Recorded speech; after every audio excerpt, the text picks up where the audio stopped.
Ben voilà un petit clin d'œil. Je râlais sur le fait qu'on ne soit obligé de dire la messe à 4 heures de l'après-midi. Et c'est à 4 heures de l'après-midi que Jean fait cette rencontre qui transforme sa vie. Donc je vous annonce une bonne nouvelle. 4 heures, c'est l'heure idéale pour rencontrer Jésus. Donc nous allons bénir nos bienveillants gouvernants qui nous permettent de faire une rencontre plus intense encore avec Jésus que nous l'avons fait jusque-là. Je voudrais un petit peu me pencher sur une merveille que nous devons contempler. Certains d'entre vous peut-être, ou d'autres sont encore en train de le faire, manifestent, circulent dans les rues pour défendre la dignité de la personne humaine. Et c'est très bon de le faire, contre certaines manipulations, certaines déformations. Mais avant, il s'agirait d'abord de s'émerveiller de ce qu'est une personne humaine, un être humain. Vous allez vous émerveiller, et puis lorsque vous aurez entendu ce que je vais dire, vous ne pourrez pas résister à la tentation de vous tourner vers votre voisin et de lui dire « Tu es merveilleux, tu es une merveille aux yeux de Dieu », et je vous laisserai le temps de le faire. Chers amis, la personne humaine est extraordinaire. Elle est extraordinaire au niveau naturel comme au niveau spirituel. Et c'est fascinant de suivre la manière dont un enfant, puis un adulte, s'ouvre au monde, d'abord au monde qui l'entoure, prend conscience de lui-même et du monde qui l'entoure, et ensuite prend conscience du monde de Dieu et entre en relation avec ce monde surnaturel pour lequel il est fait.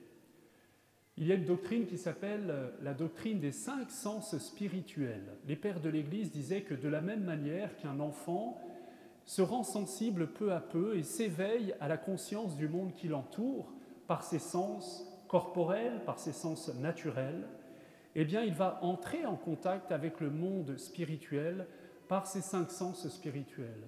Restons-en d'abord pour nous émerveiller sur ce déploiement de la vie naturelle en nous.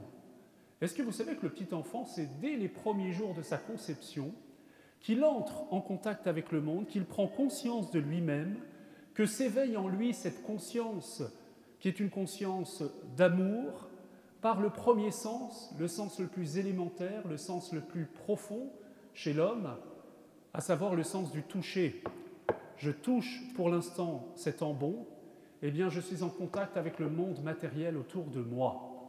Et c'est par le sens du toucher, parce que l'enfant est baigné dans le bain amniotique, cette chaleur qui lui donne en même temps la conscience dans son corps de l'amour qu'il accueille. Et on sait d'ailleurs que beaucoup de blessures viennent de cela, parce qu'un toucher, parce qu'un accueil qui est violent peut me perturber dans la conscience que j'ai de moi-même et dans ma relation au monde. Vous savez que c'est ce premier sens qui a été si essentiel après votre naissance, parce que vous avez vécu un petit traumatisme tous, vous avez été séparés de votre mère de manière un petit peu brutale et violente, mais vous êtes rentrés dans une alliance avec elle en vous serrant sur son sein, en sentant son odeur, en la touchant, en ayant le contact physique avec elle. Ce sens du toucher, vous savez, c'est celui qui est le plus développé chez l'homme par rapport à tous les autres mammifères. On est moins bon pour ce qui est de la vision que les chats qui voient dans le noir, que pour ce qui est de l'ouïe, que les dauphins qui sont sensibles aux ultrasons, etc., etc. Mais nous sommes l'être au monde le plus sensible au toucher. Et ne nous y trompons pas, on nous parle par exemple en fin de vie de ces personnes qui n'ont plus de conscience. Mais de quelle conscience parlons-nous ? Vous savez, on a l'habitude d'employer cette expression épouvantable, de dire ce sont des personnes légumes. Pourquoi ? Parce qu'elles ne répondent plus, elles ne parlent plus, elles ne semblent plus être en interaction. Et pourtant, toutes celles qui se sont réveillées disent « Mais vous n'imaginez pas comment la manière dont vous nous touchez, la manière dont vous nous approchez, on y est sensible. » Eh bien, c'est ce langage le plus élémentaire qui nous éveille à l'amour, le langage du toucher. Et c'est ce langage-là qui est en œuvre dans la sexualité humaine. C'est tout le développement du pape Jean-Paul II merveilleux sur la théologie du corps. La théologie. Ne savez-vous pas que votre corps est le temple de l'esprit, par la manière dont vous avez d'entrer en relation par le toucher les uns avec les autres, vous dites le plus profond de votre personne. Donc ce langage n'a rien d'anodin. L'actualité récente nous rappelle qu'on peut être violemment bouleversé dans notre équilibre intérieur par des abus dans ce domaine-là. Premier sens qui s'éveille, c'est le sens du toucher qui me permet d'entrer en contact avec le monde, qui m'éveille à l'amour dans lequel je suis plongé, à commencer par l'amour de ma mère, de mon père ensuite et de tous ceux avec qui je vais être en contact. Deuxième sens qui vient juste après, eh bien, c'est le sens du goût. L'enfant va goûter. Il va être sensible au fait que les choses ont de la saveur, sont positives ou non. Ensuite, il va avoir le sens de l'odorat. Il sent très très bien ce qui est bon ou ce qui est mauvais. Et puis, c'est fascinant de voir ça, et je parle sous le contrôle de ceux qui ont fait des études de médecine, mais il paraît que le sens de l'ouïe, qui est le 4e à s'éveiller, s'éveille aussi très tôt dans le sein maternel. L'enfant est sensible à cette voix de celle qui le porte et dont il ne voit pas encore le visage. Il est sensible aussi à une autre voix plus grave qui vient de plus loin, et surtout sensible à l'écho que cette voix a dans le cœur de celle qui le porte. Vous avez reconnu la voix du Père avec lequel déjà il peut entrer en relation. Il est sensible à la musique, il est sensible à tant de choses. Pensons en particulier au petit Jean-Baptiste, dans cette merveilleuse scène de la Visitation qui danse en présence de la Vierge Marie qui salue sa mère. Et le dernier sens qui va s'éveiller, c'est le sens de la vision qui s'éveille après, comme si cette vision, après la naissance, permettait à l'enfant de récapituler toutes les informations qu'il a reçues dans une vision unique qui lui permet de reconnaître enfin le visage de celle qu'il a touchée, de celle qu'il a entendue, de celle dont il a pu ressentir, respirer l'odeur, le visage de sa mère, le visage de son père et le visage bienveillant ou moins bienveillant de ceux qui vont l'entourer. Déjà, à ce niveau-là, on devrait s'émerveiller de notre capacité, de cet attirail, de tout cet organisme que Dieu a déployé en nous et qui nous permet de glorifier simplement Dieu en engageant des relations avec ceux qui nous entourent. Vous le savez, tous ces sens, et en particulier celui du toucher, celui du contact, nous sommes des êtres de contact, frères et sœurs. Nous sommes des êtres de relation. Vivre, c'est être en relation, frères et sœurs. Vivre, ce n'est pas rester confiné chez soi. Vivre, ça n'est pas survivre. C'est pas possible d'en rester là. C'est aberrant. Et jusqu'à quand les hommes, les femmes, en France et dans le monde vont supporter cette dictature sanitaire qui nous oblige à vivre une vie qui n'est pas une vie, il faut le dire. Je suis désolé, la moitié de l'Assemblée va être furieuse de ce que je viens de dire, mais je dois le dire dans le nom de Jésus. Être vivant, c'est être en relation. Et on meurt de vouloir seulement survivre et de se défausser du contact de nos frères. Vous en souffrez tous. Il va falloir que le Seigneur nous montre une voie pour en sortir. Le général de Gaulle ne serait pas apparu avec un masque. Je ne sais pas ce que Jean-Paul II en aurait dit. J'aimerais une voix prophétique qui nous dise qu'enfin, il y a une vie qui est plus grande que la survie sanitaire, la vie relationnelle, qui fait que nous sommes pleinement vivants. Amen. Deuxième niveau, je ferme la parenthèse, ça m'a fait du bien. Deuxième, oui, ça soulage quand même. Hein. Mais vous savez que vous êtes très beaux sans vos masques, hein, et vous êtes très moches avec. Amen. Deuxième niveau de vie, frères et sœurs, c'est cette vie spirituelle. Nous ne sommes pas faits seulement pour entrer en contact avec le monde qui nous entoure, nous sommes faits déjà sur terre pour entrer en contact avec le monde surnaturel, et Dieu nous a donné cette capacité d'entrer en relation avec lui. Et les pères de l'Église ont développé cette magnifique doctrine des sens spirituels. Le premier, c'est le sens du toucher spirituel. Comment est-ce que je touche Dieu ? Eh bien, je ne le touche pas de cette manière-là, je le touche par la foi. Au début du baptême, lorsque j'accueille un catéchumène à l'entrée de l'Église, il y a ce dialogue. Que demandes-tu à l'Église ? Je demande la foi. Et que procure la foi ? D'entrer dans la vie. Quelle vie ? La vie éternelle, la vie de Dieu. Ça veut dire que la foi est ce qui me permet maintenant, un acte de foi, me permet de toucher Dieu spirituellement, d'entrer en contact avec lui. Faites un acte de foi. Pensez que Dieu est là. Pensez que Dieu est là présent, plus présent à vous que vous n'êtes vous-même présent au monde et à ceux qui vous entourent. C'est la première condition pour entrer en contact avec lui. Et juste après la foi, c'est très beau, dans la célébration du baptême, le prêtre, et c'était la tradition autrefois, mais on peut encore le vivre, et j'aime beaucoup le faire vivre ici à Saint-André, c'est de déposer du sel béni sur la bouche du catéchumène. Ce sel en disant, maintenant que tu as la foi, tu peux goûter les choses de Dieu. Il ne s'agit pas simplement d'être en relation avec Dieu, il s'agit de goûter la saveur de cette relation avec Dieu.